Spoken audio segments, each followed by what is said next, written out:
Hello, and welcome to Review Into the Unknown. I'm one drink in and already did about 10 minutes of this without realizing that this clicker thing does not work.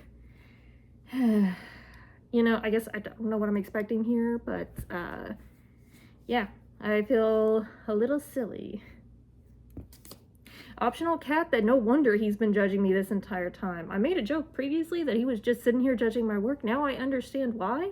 Due to the lack of anything I saying meaning much. I'm literally just talking to myself again, which is sort of what I'm doing regardless, but if just one person watches this video, that means I'm not talking to myself and thus I'm not crazy. Alright, so as of today, I have 5 followers. That is a lot. And to my original 3 that I'm describing as my Russian bot throuple, yeah, you're no longer my favorite. My favorite is number 4, Amara Quest. I'm going to call you Amara because, you commented and now we're friends because this is a parasocial relationship. But yes, thank you everyone. Thank you for way more views than I was expecting because I thought all of these were going to sit at 0 forever. I was expecting 1 like, 1 subscribe, 1 view. And quite frankly, in the big world of the internet, I am amazed that anyone finds anything these days. Much less you guys finding me. Or this guy finding me. Not on the table. Anyway, so the meat of today's Lute by Jennifer Thorne. Come here, you. Now, did you ever watch Midsummer and go, good for her? I just wish that cold was a little less evil. I've got a book recommendation.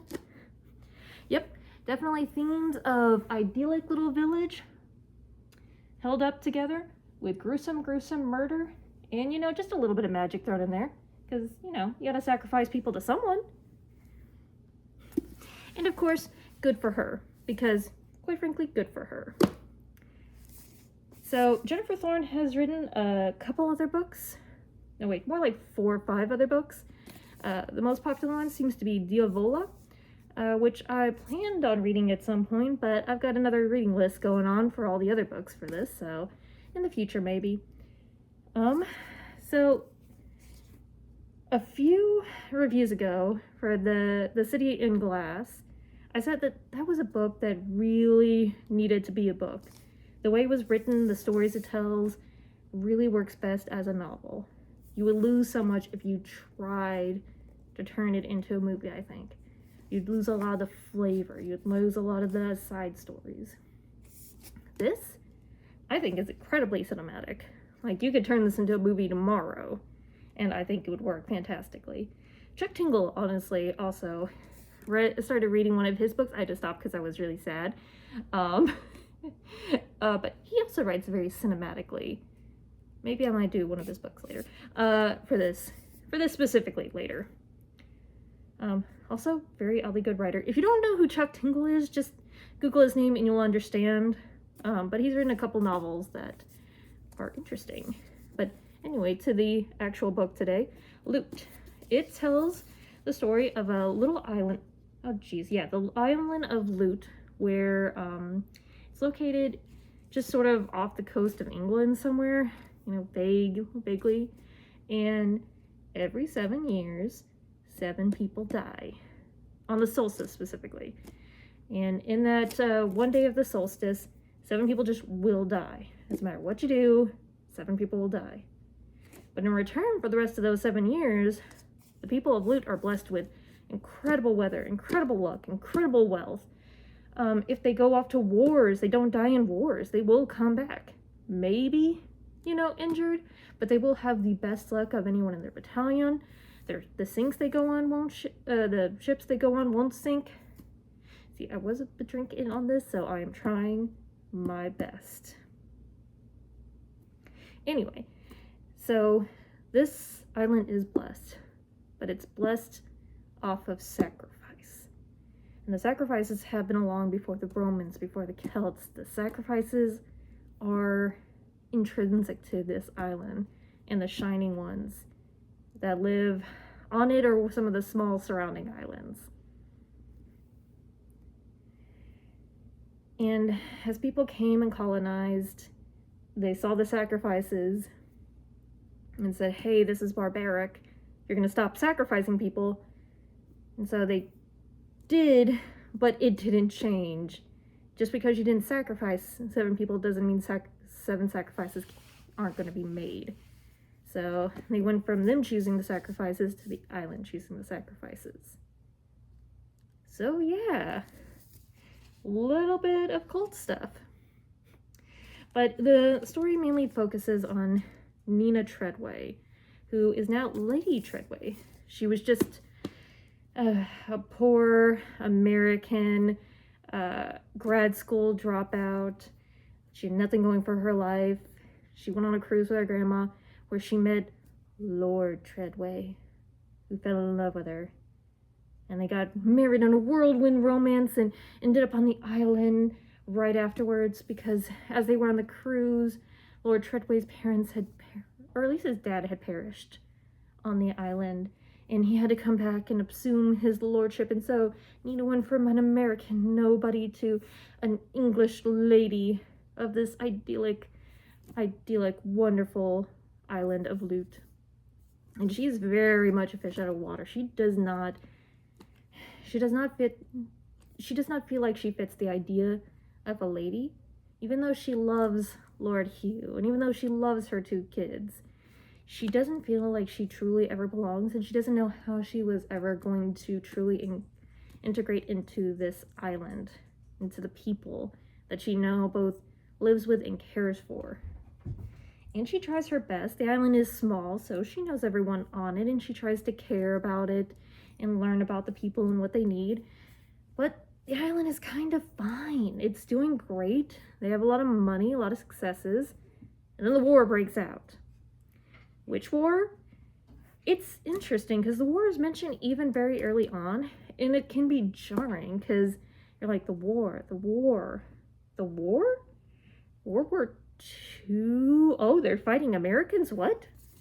Yeah, England is fighting America and there's Russians involved? What is happening? Oh, fictional future. Fictional future where America and Russia team up to fight China and Europe? Hey, it makes sense in the terms of the book, but it throws you off balance right away because you are instantly outside of time. Technology exists, but it is definitely in the background.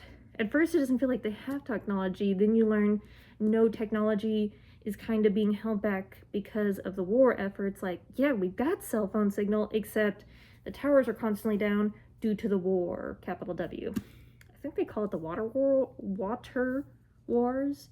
And they make mention, like, we're trying not to call it World War III because we're really hoping it ends soon enough before it truly explodes into that. But I think it is a very interesting device because, once again, you are definitely, at least I felt definitely off-footed by, like, when is this set? Where is this set exactly? Just not quite understanding that, but then it's like, oh, because it's sort of a fictional time and fictional place and the way that technology is both present and not present, it does a good job of making the story feel a bit more timeless. Like, this island really is outside of time. I mean, it's an idyllic little island with a lord and lady and magical sacrifices and the shining ones that are basically keeping the island safe while also needing those sacrifices to happen. And it's a very cool mix of horrifying, because it can definitely be horrifying, and it is horrifying, but acceptance, which, if you know anyone in certain kinds of lines of work, medical work, I would say especially, you start to see death a little differently. Like, there are a lot of bad ends you could end up into, a lot of terrible fates, and death is not always the worst one. So, even as people are dying, there's kind of an acceptance there, like, death is bad, but there are worse fates. There's an old woman in the book that everyone talks about Her husband has already passed. She has no one. Like, she's old. She's getting more and more frail. She just wants to go. And so she's actually hoping to be a sacrifice this year. She wants to die. But it wasn't her turn. The island didn't pick her, so she doesn't. And in a way, that is considered a worse fate. They even make mention, like, this was just cruel to keep her going. We should have allowed her to die. And so it is interesting that it's also from Nina's perspective, because she's an outsider of this island. And she doesn't even believe in the sacrifices or the deaths until it starts happening, because she and Hugh met while he was escaping the solstice. The Lord Hugh had decided, I'm not going to ever be here for the sacrifices ever again. I'm going to reap the benefits of the island and what the sacrifices bring. Sorry. But I will not participate. I will not allow myself to become a sacrifice. So he was running from the solstice. And then his dad died during the solstice. So he had to come back. And that is when Nina was introduced to the island. So she's lived there almost 7 years. Or I think it was 7 years, and then the solstice happened like 7 years and 3 days after she moved to the island. Something like that. It's very, very close timeline-wise. And the entire time she's like, I don't get it. I don't get it. They're clearly making stuff up. I don't get why they held these traditions. And she's almost kind of like, oh, how quaint. How very quaint. And then the deaths start happening. And that very quickly changes her mood. And she's like, this is horrifying. Why does anyone stay here? And then she kind of moves into an acceptance. Like, I'm okay dying today. I didn't live a very good life that I met at Hugh, and now I've had a much better life. So, yeah, okay, cool. Time for me to die. I mean, there's no reason why American nobody should be a lady on this island. They clearly wanted me to just come here and die. And it's almost like the weird stages of grief where Nina is finally learning to embrace the island truly. She's learning to embrace her role as a lady. She is willing to embrace her role as a mother more fully, and she's been a good mother. She's definitely been a good mother, but she's also willing to let go all the trauma of her past, because she had a very abusive upbringing. She was taken advantage of by her PhD advisor, so she had to quit her program because of what this man did to her. And it just goes into how she is slowly, bit by bit, letting go of her past to accept the island into herself. And then, she realizes 7 deaths need to happen. And the first one happened right in front of her. A good friend of hers who also didn't believe. Not a native to the island. He was a game warden who was studying the wildlife there. He dies in front of her. Then a couple tourists die in a fire, and they weren't even supposed to be there. They were deserting the army. They weren't even supposed to be there. And people were going, man, why were they even there? It's not right. They shouldn't have ever been here. And just as more and more people die, she realizes, oh no, my 2 kids are here. You know what? I'm willing to die instead of letting the island take them instead. And it's just very much a moment of acceptance, all while her husband, who once again, he has tried to leave the island every single time that the 7th solstice has come around and has been successful up until now. He failed to leave the island because he was trying to take himself and his wife and his 2 kids off the island, but he didn't make it in time. The island basically conspired against him to keep him on that island during the sacrifices. And while Nina becomes more and more accepting of the island, her husband becomes less accepting. And he goes more and more not only controlling, but selfish. He goes from, I don't know what I would do if something were to happen to you and the kids, to, I can't have this happen to you and the kids, to, we're down 6 people. We just need 1 more. it's your turn, Nina. And he was portrayed as both a great husband and a great father, and a horribly selfish man and father. And I like that. I like that it does spend, there's several days before the sacrifices, before the solstice in this book. About 3 days. And it's all built up when Nina just won't believe, and everyone says, you'll understand. You'll understand on the day. And he was getting more and more crazy. He's accusing people of conspiring. He's accusing Nina of conspiring. And it's going more and more and more out of control. And Nina's been having dreams she doesn't remember, the dreams of the Shining Ones, the gods of the island. They seem to want something from her. She's still not sure what. But yeah, it's definitely a very interesting take. Like, it's very hard to say I want more good cults, because cults aren't good. I don't want to encourage anyone to join a cult, because that's a bad idea. Because let's take a look at history, and cults are not very good. But there is something interesting in this book of, you have all these wonderful rewards given to you. Are you willing to sacrifice for that? And if so, how much are you willing to sacrifice? Are you willing to sacrifice your wife or your kids, your husband for your own life? Like, what are you willing to do? And sometimes accepting both life and death is the best answer. Now, I've spoiled a lot of this book, but I will go ahead and total spoilers for the ending. And the very end of the book, they decide, hey, the sacrifices used to be voluntary. What if we made them voluntary again? Let's just give it a try. So they invite 7 people to the island who want to die, and they will very carefully, calmly, and precisely, with medical science, end their lives on the day of the solstice. And they'll just see what happens. If it works, great. If it doesn't, well, oh well, they gave 7 people wonderful last days of their lives before they assisted in all of that. But yeah, just an interesting moment of, the cult was right. Acceptance of the cult was right. And Nina's acceptance of the cult was the right thing. Because she did end up falling in love with the island more as the solstice went on. I just thought it was really interesting. I do have some gripes with the book. One, we're always in Nina's head about this, and every so often I wanted to slap Nina, like, you've been a lady for 7 years, you gotta figure it out.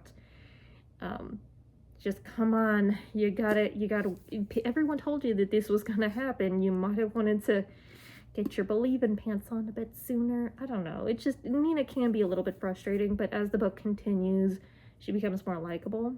Which I've actually seen a trope that is a trope that, if you do it correctly, is great, where you start the character off slightly unlikable, so when they become likable, it feels very earned.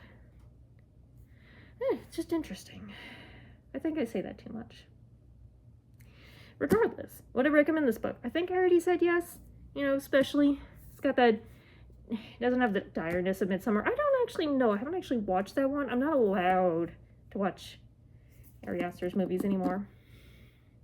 Not after the incident. Now, I just took everyone I knew to watch Hereditary without reading any synopses, and I've traumatized 4 people, including myself, over that movie. I wasn't allowed to pick movies after that. Yeah. So I didn't actually watch Midsummer. I just watched a lot of literary analysis. I'm hoping it will help release some of my trauma from watching Hereditary. I'm not doing that myself to them. Not doing that to myself again. But anyway, read this book.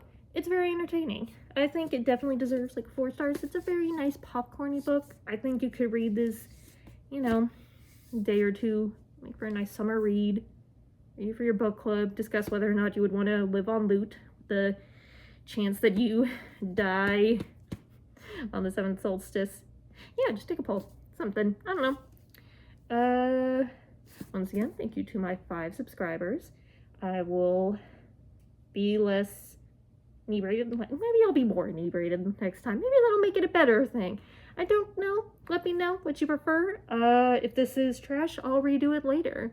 Once again, I don't have a set schedule. I will figure that out later. But more actual physical books in the future. Love you guys. Bye.